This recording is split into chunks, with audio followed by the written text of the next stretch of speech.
Hi everyone, welcome back to One Stop Solution for MHCT. This is Prisha Kanuria. So almost we have only 10 days left for MH Law CT 2025. इस time पे बहुत ज़्यादा queries होती हैं हमारे मन में एंड बहुत ज़्यादा डाउट्स मेरे को भी आ रहे हैं इस चीज़ पे कि मैम हम लोग लास्ट 10 डेज में क्या करें, कैसे करें, कितना रिवाइज करें, कितने सेक्शनल्स दे, फुल लेंथ दे, कैसे करें। Very first doubt which I am getting regularly इसकी मैम लास्ट 10 डेज में हमें क्या क्या करना है। सी इस पॉइंट पे ना हम कंफ्यूज हो जाते हैं कि हमें सेक्शनल्स देने चाहिए, फुल लेंथ देनी चाहिए कि अपने कंसेप्ट रिवाइज करने चाहिए। तो गाइस ये लास्ट 10 डेज जो होते हैं ना वो बहुत क्रूशियल होते हैं, तो हमको हर एक चीज़ बैलेंस करके चलनी पड़ेगी। Do not gate too much into your मॉक्स और इनटू योर कंसेप्ट रिविजन। ठीक है, थोड़ा थोड़ा साथ में लेके चलना है हमें। आप व्हाट यू कैन डू इसकी, if you are studying for 6 to 7 hours, maximum 8 hours, तो आप क्या करो, आप 4 to 5 आवर्स एक दिन अपना कंसेप्ट क्लियरिंग रखो, मतलब रिविजन रखो, और then reserve 3 to 4 hours for your mock test. अब मॉक टेस्ट हमें कैसे देना है कि मैम फुल लेंथ देना है, सेक्शनल देना है, तो व्हाट यू डू कि अब ये जो पीरियड है ना 10 डेज का, सी इसमें क्या होगा कि अगर आपके मॉक स्कोर्स अब गिरे ना तो आप बहुत जल्दी एंशियस हो जाओगे, कंफ्यूज हो जाओगे कि क्या करना चाहिए। तो आई वुड से कि आप ऑल्टरनेट डेज पे सिर्फ एक एक मॉक दो full length and just analyse it. ठीक है, बहुत ज़्यादा उसमें घुसने की ज़रूरत नहीं है, आप बस उसको ऊपर ऊपर से एनालाइज करो। ठीक है, जितने आपके क्वेश्चन स्पेशली लीगल में एंड जीके में गलत हो रहे हैं प्लीज़ उनको स्किम करो, क्योंकि ये जो लास्ट 10 डेज होते हैं ना बहुत ज़्यादा हमको इसमें मॉक नहीं करना होता है। बट मॉक इस वक्त क्यों कर रहे हैं हम लोग, इसलिए ताकि हमारी प्रैक्टिस बनी रहे, हमें डी डे पे ज़्यादा दिक्कत ना हो। ठीक है, second of all when it comes to sectionals, तो सेक्शनल्स को भी हमको ऐसे ही देना है। ऑल्टरनेट डेज पे हमने एक एक सेक्शनल दे दिया। अभी हमको थोड़ा सा अपना जो कंसंट्रेशन है ना उसको कंसेप्ट रिवीजन पे ज़्यादा रखना है, और जो हमने पहले प्रीवियस मॉक्स दे दिया है अभी 1 महीने में, 2 महीने में, जब भी हमने अपने प्रिपरेशन स्टार्ट किए, लास्ट 1 मंथ का इज मैक्सिमम, तो लास्ट 1 मंथ में हमने जितने मॉक्स दिए ना, सी उनको हम लोग ने अच्छे से दिए भी थे क्योंकि हमारे पास टाइम था, उनको हमने एनालाइज भी अच्छे से किए थे, तब उनका हमें पता भी है कि कितना हमने किया है, कैसे कैसे किया।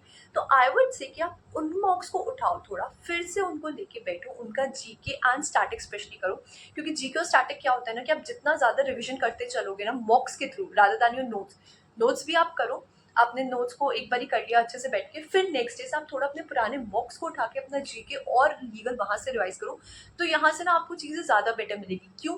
क्योंकि मॉक्स में ना रेपिटेटिव क्वेश्चंस आते हैं when it comes to static GK and your legal, और वो रेपिटेटिव क्वेश्चंस ना बहुत इंपॉर्टेंट होते हैं आपके डी डे के लिए। तो आई वुड से कि आप अपने जितने भी पुराने मॉक्स हैं अभी 1 मंथ के, उनको उठाओ। ठीक है, उनके जीके लीगल ये सारे सेक्शंस को ना फिर से थोड़ा थोड़ा स्किम करते जाओ। When it comes to logical या फिर आपका मैथ्स हो गया, इंग्लिश हो गया, सी ये ना हर सेक्शनल्स में, हर मॉक में ना ये डिफर करते हैं, but when it comes to legal और जीके ये आपके ऑलमोस्ट हर बारी रिपीटेटिव मिलते जाएंगे। ठीक है, तो लीगल जीके के लिए हमको बस अपनी नोट्स को सोर्स बनाना है और हमारे पुराने मॉक से रिवीजन इस वक्त करना है। वो भी सिर्फ हमने जो लास्ट 1 मंथ में मैक्सिमम दिए हैं, अराउंड 5, 7, 8 मॉक्स, सिर्फ उनको उठा के उनको कॉन्स्टेंटली करना है। ठीक है, इसके बाद ही हमें क्या करना है, just to be in the practice हमें सेक्शनल या फिर फुल लेंथ देते रहना। आई वुड से कि एग्जाम के 2 दिन पहले छोड़ देना सेक्शनल फुल लेंथ कुछ भी देना।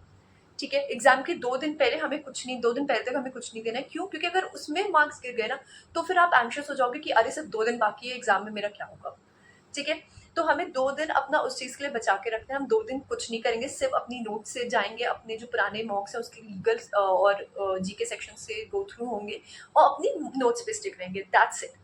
ठीक है, लास्ट के 2 दिन जो होते हैं ना वो हमारे मॉक सॉल्विंग के लिए, सेक्शनल के लिए नहीं होते, या फिर मॉक एनालिसिस के लिए तो बिल्कुल नहीं होते हैं, क्योंकि वो 2 दिन इतने क्रूशियल होते हैं ना कि हम बहुत जल्दी एंशियस हो सकते हैं। अब what we have to do for English, maths and logical, इसमें से ना हमें अगर सेक्शनल इफ़ यू वांट, ठीक है, बहुत लोग का होता है कि नहीं मैम मेरे को क्वेरीज आती है कि मैम नहीं सेक्शनल देना है, हमें कॉन्फिडेंस नहीं आ रहा है, सेक्शनल दे के कॉन्फिडेंस आएगा, तो फाइन, आप ऑल्टरनेट डेज पे एक दिन आप इंग्लिश का सेक्शनल दे लो, एक दिन लॉजिकल का दे लो, एक दिन मैथ्स का दे लो, ऐसे कर करके 2-3 सेक्शनल इधर 10-15 दिन में आप दे लो, इट्स मोर देन इनफ। ठीक है, क्योंकि इस पॉइंट पे अगर सेक्शनल सेक्शनल करोगे ना बहुत ज्यादा तो फिर बहुत दिक्कतें बढ़ जाएंगी, क्योंकि अगर क्वेश्चन सपोज इनपुट आउटपुट का क्वेश्चन है, ठीक है, कुछ बहुत अलग सा क्वेश्चन आ गया और तुमसे नहीं सॉल्व हुआ, तो क्या पजल्स है, सीटिंग अरेंजमेंट है, ये सब अगर नहीं हुआ ना, क्योंकि इस टाइम पे आप इतना एंशियस रहोगे ना कि आपके दिमाग में रहेगा मैं जल्दी जल्दी जल्दी जल्दी बस क्वेश्चन सॉल्व करूँ और मेरे सब करेक्ट हो जाए, और ऐसी हड़बड़ी में ना ज्यादा क्वेश्चन गलत होते हैं। सो आई वुड से कि आप ऑल्टरनेट डेज पे एक दिन इंग्लिश का दे दो, एक दिन जीके का लॉजिकल का दे दो, एक दिन मैथ्स का, ऐसे ऐसे करो। Focus more on your maths के आपके जितने फॉर्मूलेज हैं, जो आपके बेसिक कंसेप्ट्स हैं, परसेंटेज रेशियोज के कि ये क्वेश्चन कैसे सॉल्व होता है, अपनी पुरानी वर्कबुक्स को उठाओ और उनसे गो थ्रू हो कि डिफरेंट डिफरेंट टाइप्स के क्वेश्चन कैसे सॉल्व होते हैं। ये 10 डेज ऐसे किए जाते हैं, इसलिए नहीं कि हम फुल लेंथ भी दे लें, हम मॉक भी दे लें, हम हर चीज़ दे लें, नहीं। हर चीज़ को एक पेडिस्टल पे, सेम पेडिस्टल पे रख के बैलेंस करके हमें चलना होता है कि हम अपना रिविजन भी कर रहे हैं, हम अपना फुल लेंथ भी देख ले रहे हैं और हम अपना सेक्शनल भी कर ले रहे हैं। But when it comes to your revision, तो उसका जो पोर्शन होता है वो थोड़ा सा ज़्यादा होता है। Clear?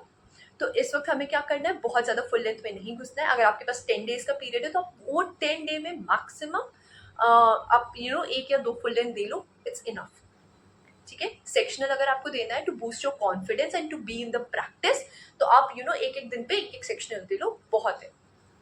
Focus on your notes, जो आपने नोट्स बनाई है, मैथ्स और लॉजिकल में जो आपने क्वेश्चंस ऑलरेडी सॉल्व कर रखा है उनको जाओ पीछे, जस्ट फ्लिप द पेजेस और देखो कि कौन से क्वेश्चन कैसे कैसे हो रहे थे हमारे। Clear? Now coming to your English. English में आपकी जो वोकैबलरी की शीट होगी, वोकैबलरीज पढ़ो, ईडियम्स फ्रेजेस पढ़ो, this is the only thing you can do. English में सेक्शनल्स दो, ठीक है, एक एक दिन पे इंग्लिश का सेक्शनल दे दिया, बहुत है। गाइस, ये जो 10 डेज होते हैं ना, हमको बहुत ज़्यादा इनको मैनेज करके चलना पड़ता है।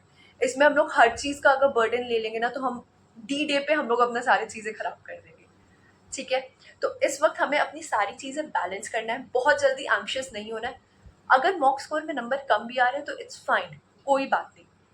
अभी तक आपने जो प्रिपरेशन की है, अगर गलती से आ भी गए तो इट्स ओके, क्योंकि इस मोमेंट पे ना हम लोग एंग्शियस होकर मॉक्स देते हैं, रिलैक्स होकर नहीं देते। Don't worry, you guys have prepared very well for this examination. आप लोग कंसिस्टेंटली मेहनत कर रहे हो and you guys will be able to crack it. Thank you so much. I meet you in another part. Bye bye.